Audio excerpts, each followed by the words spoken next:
They're all beggars. వారందరూ అడుక్కునేవారే. And in my lifetime I heard only one man in this country who spoke against it. నేను నా జీవిత కాలంలో ఈ దేశంలో నుంచి ఒక వ్యక్తి ఈ డబ్బు అడుక్కోవడం నుంచి వ్యతిరేకంగా మాట్లాడాడు. That was a man who lived here in Hyderabad called Brother Bhakt Singh.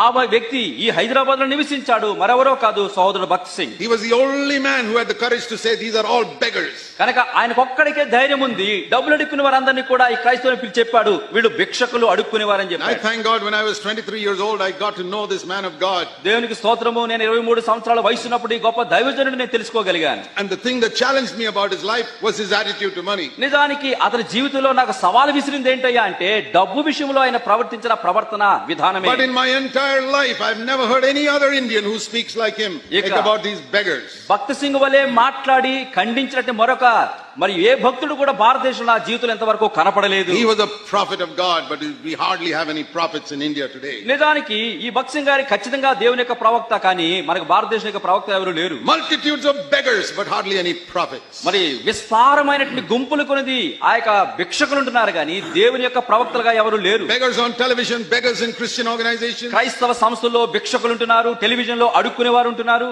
Look at so many Christian workers in India today. భారతదేశంలో అనేక మంది క్రైస్తవ పనివాళ్ళను చూడండి. Most of them never did a secular job in their life. అనేక మంది తమ యొక్క జీవితాల్లో ఆ యొక్క ఉద్యోగం చేసిన వారు.